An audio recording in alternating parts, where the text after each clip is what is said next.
आज का टॉपिक है microsporogenesis. Microsporogenesis it means development of microspore.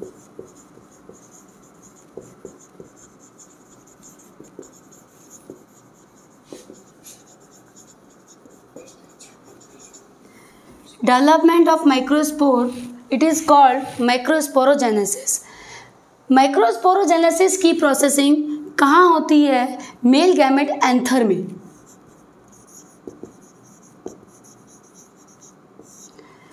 हम स्टार्टिंग से इस टॉपिक को डेवलपमेंट ऑफ माइक्रोस्पोर को स्टार्टिंग से देखते हैं। सबसे पहले स्टार्टिंग में जब माइक्रोस्पोरोजेनेसिस की स्टार्टिंग होगी, सबसे पहले मेगा स्पोर्स हैं उसे जो लघु बीजाणुधानी इट मीन्स लघु बीजाणु माइक्रोस्पोरेंजियम में इस तरीके का एक उभार के समान यानी एक फूली हुई संरचना नजर आएगी और उसके ऊपर इस फूली हुई संरचना के ऊपर इस तरीके की एक लेयर सिंगल लेयर्ड स्ट्रक्चर होगा। It is called epidermis. It is called epidermis. सबसे पहले जब स्टार्टिंग होनी है माइक्रोस्पोरोजेनेसिस की, तो माइक्रोस्पोरोजेनेसिस बच्चों होगा कहाँ? ये प्रोसेसिंग हो रही है एंथर में। तो सबसे पहले एंथर डेवलपमेंट में सबसे पहले एक स्ट्रक्चर एंथर में एक उभार के समान एक मोटे फूली हुई संरचना नजर आएगी। उस स्ट्रक्चर के ऊपर आउटर साइड पर एक लेयर प्रेजेंट होगी। It is called epidermis. ठीक है, जस्ट इसके बाद इस स्ट्रक्चर में ये जो स्ट्रक्चर बना हुआ है फूली हुई जो संरचना है, इस स्ट्रक्चर के अंदर सेल्स डेवलप होंगी और ये सेल्स होंगी मेरिस्टेमेटिक सेल्स होंगी। आप मेरिस्टेमेटिक सेल्स के बारे में तो जानते होंगे। मेरिस्टेमेटिक सेल्स डिवाइडिंग सेल्स होती हैं, इनमें डिवीज़न की कैपेसिटी होती है। ओके, इनमें डिवीज़न की कैपेसिटी इस तरीके से इसमें ग्रुप ऑफ मेरिस्टेमेटिक सेल्स बनने लग जाएंगी। देन जस्ट इसके बाद जब मेरिस्टेमेटिक सेल्स के आसपास मेरिस्टेमेटिक सेल्स डेवलप हो जाएंगी, ठीक उसके बाद उसी के बाद यहाँ पर इस तरीके से इसके मिड साइड में वैस्कुलर टिश्यूज डेवलप हो जाएंगे।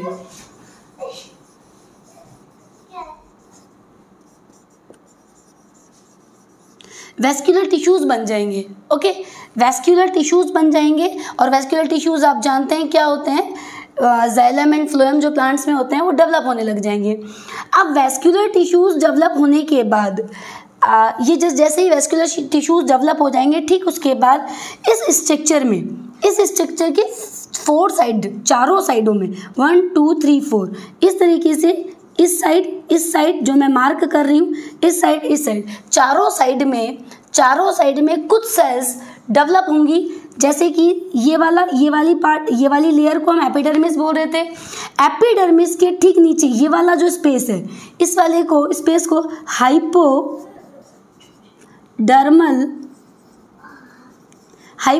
रीजन बोलते हैं। इस हाइपोडर्मल रीजन में यानी ठीक इसके ठीक नीचे इस तरीके से जैसे ये आपकी ये सेल्स हैं, यहाँ पर हाइपोडर्मल रीजन ये आपकी एपिडर्मिस है। इस हाइपोडर्मल रीजन में कुछ सेल्स अदर सेल्स से डिफरेंट नजर आने लग जाएगी। वो कैसे? इन सेल्स में न्यूक्लियस लार्ज हो जाएगा। ये चारों कोनों में होगा, चारों कोनों में यही स्ट्रक्चर होगा। इन सेल्स में न्यूक्लियस लार्ज हो जाएगा, इनमें साइटोप्लाज्म डेंस हो जाएगा और ये कुछ शेप एंड साइज में भी अदर सेल से बड़ी हो जाएंगी। इस तरीके से इसको शो कर सकते हैं हम।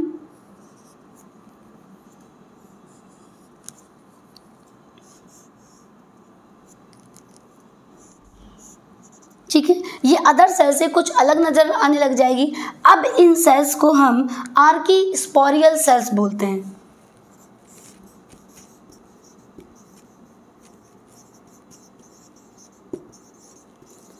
इन्हें बोलेंगे आर्कीस्पोरियल सेल्स।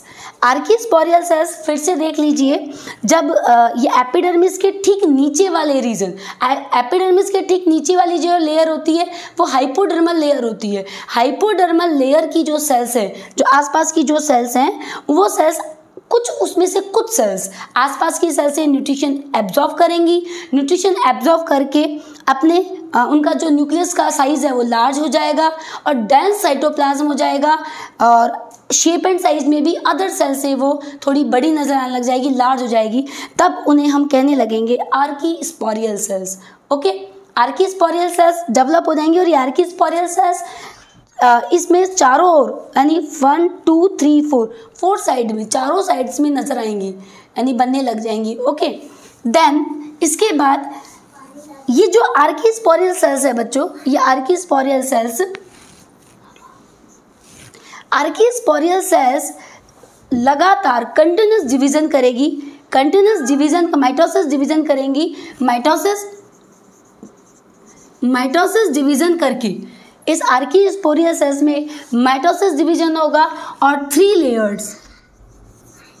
लेयर्स बन जाएंगी। आप लोगों ने एंथर का स्ट्रक्चर पढ़ा था बच्चों, 3 लेयर्स में मैंने वहाँ पे भी बात की थी, एंडोथीसियम, मिडल लेयर एंड कैपिटम, ऐसे करके 3 लेयर्स आपकी आर्कीस्पोरियल सेल से बनेंगी। कौन कौन? ठीक है, अब यहाँ पर ये आर्कीस्पोरियल सेल्स में माइटोसिस डिवीजन होगा और माइटोसिस डिवीजन से 3 लेयर्स बनने लगेंगी, बन जाएंगी 3 लेयर्स। देखिए मैंने पहले भी आपको बताया हुआ है कि 3 लेयर्स कौन कौन सी,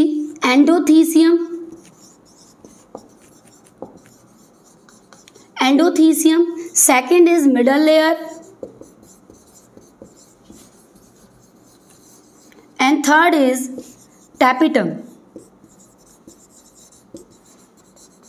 ऐसे करके ये 3 लेयर्स आर्कीस्पोरियल सेल से बनेंगी। फिर से मैं एक बार रिपीट कर देती हूँ, एपिडर्मिस आर्कीस्पोरियल सेल से नहीं बनती, ये पहले ही डेवलप हो जाती है। आर्कीस्पोरियल सेल से ओनली 3 लेयर्स बनती है। फर्स्ट एंडोथीसियम जो कि सेकेंड लेयर है, middle layer, third layer and fourth layer is tapetum. ऐसे करके 3 लेयर्स आर्कीस्पोरियल सेल से फॉर्म होती है। ओके, तो ये हमारा ये डेवलप हो गया है। अब इसके अंदर इनर साइड हम मेगास्पोरेंजियम को डेवलप करेंगे और मेगास्पोरेंजियम में हम माइक्रोस्पोर्स को देखेंगे। ओके,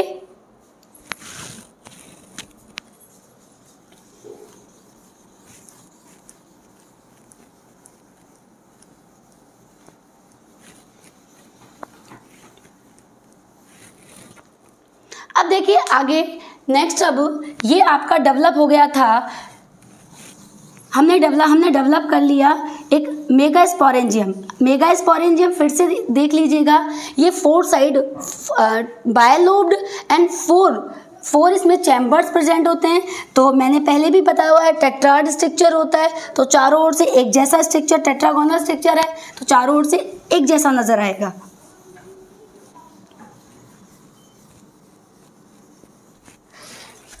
अब देखिए नेक्स्ट आगे, टैपिटम के अंदर, टैपिटम के इनर साइड पर आपके माइक्रोस्पोर्स डेवलप होंगे।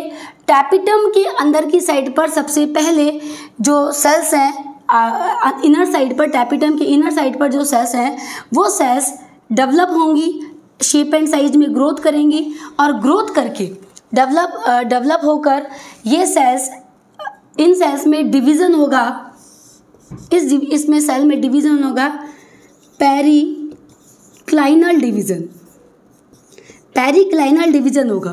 पेरिक्लाइनल डिवीज़न होगा तो इस तरीके से देखिएगा, पेरिक्लाइनल डिवीज़न का मीनिंग क्या होता है, जब डिवीज़न किसी भी सेल के सरफेस के पैरेलल हो, किसी भी सेल के सरफेस के पैरेलल डिवीज़न होता है तो उसे पेरिक्लाइनल डिवीज़न बोलते हैं।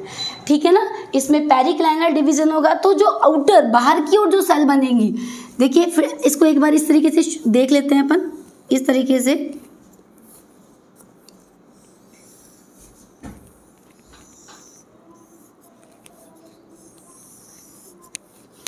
देखिए, इस तरीके से डेवलपमेंट हो रहा है। ओके, तो यहाँ पर जो सेल्स, जो बाहर जो सेल है, फर्स्ट सेल, इस सेल में पेरिक्लाइनल डिवीजन हो रहा है, जो बाहर की ओर है, इट मीन्स एपिडर्मिस की ओर है, बाहर की ओर है, उस सेल उसे हम बोलेंगे प्राइमरी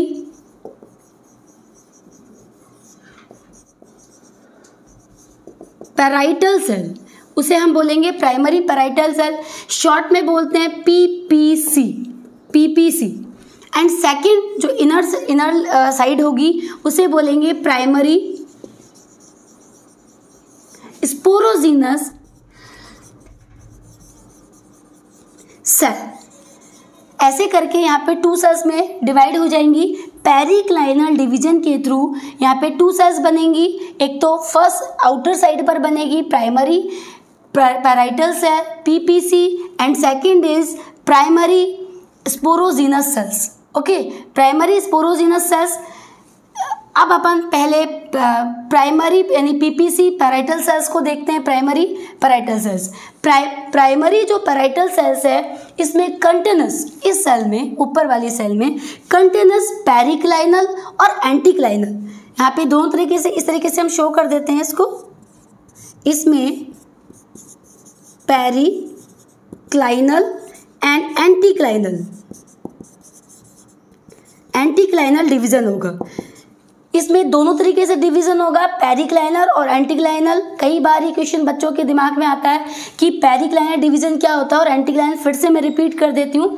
पेरिक्लाइनल डिवीजन जब सेल के सरफेस के पैरेलल हो तो it is called periclinal division, और जब एंटीक्लाइनल डिवीजन कौन सा हुआ, जब डिवीजन सेल के सरफेस के परपेंडिकुलर होता है तो उसे एंटीक्लाइनल डिवीजन बोलते हैं। ओके, मैंने फिर से ये क्लियर कर दिया है। अब देखिए, अब इसमें जो प्राइमरी पैराइटल सेल है, प्राइमरी पैराइटल सेल में डिवीजन होगा पेरिक्लाइनल और एंटीक्लाइनल। पेरिक्लाइनल और एंटीक्लाइनल डिवीजन से बच्चों, लगातार डिवीजन से यहाँ पे लेयर्स बन जाएंगी।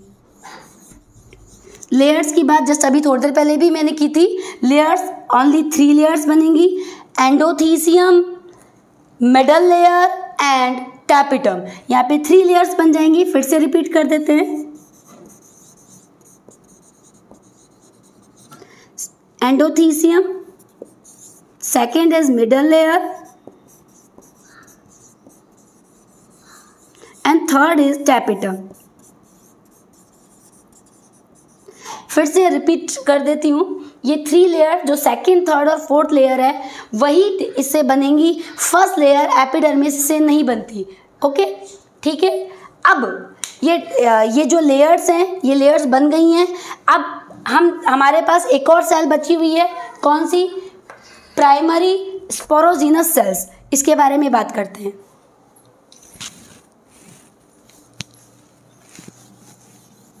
देखिए, लेयर्स तो बन चुकी है अब आपकी। अब लेयर्स बनने के बाद माइक्रोस्पोर कैसे बनेंगे उसके ऊपर बात करते हैं।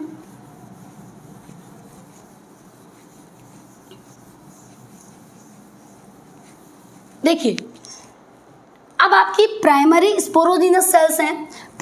जो प्राइमरी स्पोरोजीनस सेल्स हैं, इस सेल्स में 1 या 2 टाइम्स माइटोसिस डिवीजन होगा। माइटोसिस डिवीजन होगा 1 या 2 टाइम्स यहाँ पर माइटोसिस डिवीजन होगा। माइटोसिस डिवीजन से प्राइमरी स्पोरोजीनस सेल्स, इसको शॉर्ट में लिखेंगे PSC। ओके, इसको PPC, इसको PSC बोलेंगे। इसमें माइटोसिस 1 या 2 टाइम्स होगा और माइटोसिस डिवीजन से ये स्पोरोजीनस सेल्स में चेंज हो जाएंगे, स्पोरोजीनस सेल्स में चेंज हो जाएंगे। अब हर ईच स्पोरोजीनस सेल्स, देखिए, इस प्राइमरी जो स्पोरोजीनस सेल्स हैं उसमें 1 से 2 बार माइटोसिस डिवीजन होगा बच्चों। माइटोसिस डिवीजन से इसमें क्या बन जाएगा, स्पोरोजीनस सेल्स बन जाएंगी। कई सेल्स बनेंगी स्पोरोजीनस सेल्स, बहुत सारे, चारों साइड में हो रहा है ये काम, ये प्रोसेसिंग। तो स्पोरोजीनस सेल्स, अब each sporogenous cells behave like microspore mother cell. Okay, अभी किस में चेंज हो जाएंगी,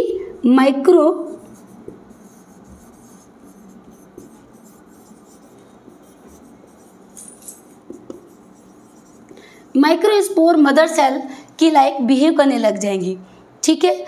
माइक्रोस्पोर मदर सेल की तरह बिहेव करने लग जाएंगी। माइक्रोस्पोर मदर सेल कौन सी सेल्स होंगी, जो कि माइक्रोस्पोर को बनाएंगी। मदर सेल का मीनिंग यही है कि जो माइक्रोस्पोर्स को बनाएंगी। अब इस माइक्रोस्पोर मदर सेल्स में मियोसिस डिवीजन होगा। कौन सा डिवीजन होगा, मियोसिस डिवीजन। मियोसिस डिवीजन से माइक्रोस्पोर मदर सेल में डिवीजन होने से यहाँ पर इस तरीके से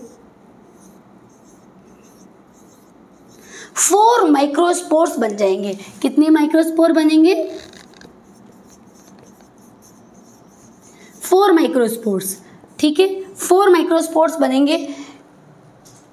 माइक्रोस्पोर मदर सेल में मियोसिस डिवीजन हुआ, मियोसिस डिवीजन से 4 माइक्रोस्पोर्स बन जाएंगे। अब ये 4 माइक्रोस्पोर्स जैसा कि डायग्राम में भी दिख रहा है, ये एक टेट्राड फॉर्म में है।